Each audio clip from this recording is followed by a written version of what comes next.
So last episode we looked at Kurosawa's judo classic Sanshiro Sugata, and got a brief look at the intersection of censorship, wartime, and film. But by and large, Kurosawa's directorial debut can be understood and examined outside of its historical context. This is not the case for the next movie, The Most Beautiful.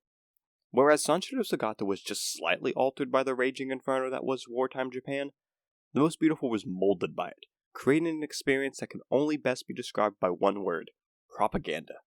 Now, last episode I called The Most Beautiful marvelously mundane, and in terms of general plot structure and pacing, I fully stand by that. But if you're a history hound and a lover of World War era political propaganda, this movie does take on a more interesting layer when placed within its context. However, on its own, it just might be the biggest snooze fest this side of the Mariana Trench. I might be a little too harsh, but just listen to the synopsis. In one sentence, the movie goes like this. A women's optics plant faces off against low morale and workplace injury in the pursuit of an increase of 66% production quota on military lenses. Now, I know all movies are not going to be the Avengers, and very often the most straightforward and simple plots have the most heart-racing stories, but seriously, an entire movie set in a military optics plant is not my thing. So, spoilers ahead, if you feel that my description so far has made the film tantalizing enough to actually watch. So I feel a main character didn't clearly appear until about a third of the movie had already gone by, but oh lord is she a treat. Isuru Watanabe, played by Yoko Yoguchi, is the epitome of a good wartime worker. Not only does she help rally her group of workers to reaching their production quota, but she also continues to work even through the illness of her mother, the disintegrating morale of her worker group, and the continued pressure placed upon her by herself and the environment around her. Now we all appreciate a little ambition, but lord, not coming to your dying mother's bedside because some lenses need to be checked for mistakes? That's too much. In fact, the climax of this movie occurs when Watanabe, in a sleep-deprived and stressed stupor, forgets to check one lens. In realizing this, she becomes tortured with visions of Japanese soldiers dying due to her mistake. Despite the discouragement from her literal superiors, she goes on to one by one check 2,000 lenses for mistakes.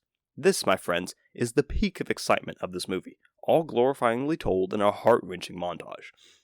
I haven't even mentioned the worst part. The movie ends with Watanabe finding out her mother has died, and instead of going back to her hometown to pay her respects, as her superiors have asked her to do, she refuses and goes back to work. She isn't entirely cold about the issue, as she seems very much distraught at the fact that her mother has died, but that doesn't change the fact that in this movie, wartime production is the solution to all things. That's what really keeps the movie from reaching its full potential.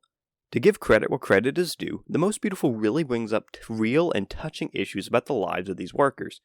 In the face of all the pressure these women face, they have to deal with sickness, injury, and the deaths of loved ones, and the stress of war.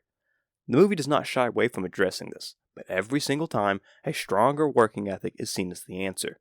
Don't believe me? These are some of the most egregious examples. Yamazaki is injured when she falls off of a roof, and despite her pleas to keep working is sent home. She later returns but still spends the movie in an industrial plant sporting crutches. Both Yamaguchi and Suzumura work through illnesses and attempt to conceal it so that they don't have to work. While Suzumura is sent home once she is found out, Yamaguchi fakes illness for assumingly weeks, and then continues to work even after she is found out. And then of course we have the fact that Watanabe skips her mother's funeral just to get some overtime in. I've already mentioned this, but it's still insane to me. There's some other likable parts of this movie, but really the twisted logic and absurd decisions made by the characters is enough to drown that all out. There are some that really admire the technique and the presentation of the characters in this movie, and I see that and respect that viewpoint. But I can't separate it from what it represents. It isn't even the fact that it's a film that supports the Japanese militaristic establishment that bothers me. It's just how that propaganda is peppered in just enough in the movie to make the characters not quite act like actual people, but not act like one-sided political characters either. There's elements of both here, and while it has the potential to be interesting, to me it just comes off as frustratingly confusing and ultimately inconsequential. Normally at this point, I would take some time to outline what this movie says about Kurosawa as a director, but I really can't do that effectively when I don't know how much of this movie was Kurosawa and how much of this was outside influence. I can't say that Kurosawa did well with what he had here, but you can also tell that the context of the time really created the movie just as much as Kurosawa did, if not more. There's no better allegory for The Most Beautiful than the performance of Takashi Shimura in this movie. Shimura plays a factory director who frankly seems to just paddle along with the demands that are given to him as he is caught up in the wartime zeitgeist. And that's exactly what this movie is, an element of Kurosawa that just got caught up in something much greater than himself. Whereas Sanshiro Sugata and The Most Beautiful exist on opposite sides of the spectrum when it comes to Kurosawa's wartime films, our next movie finds itself to be somewhere in the middle. Next time Sanshiro Sugata comes back in the sequel, fighting off against karate masters, American boxers, and the trappings of fame. I'll see you then.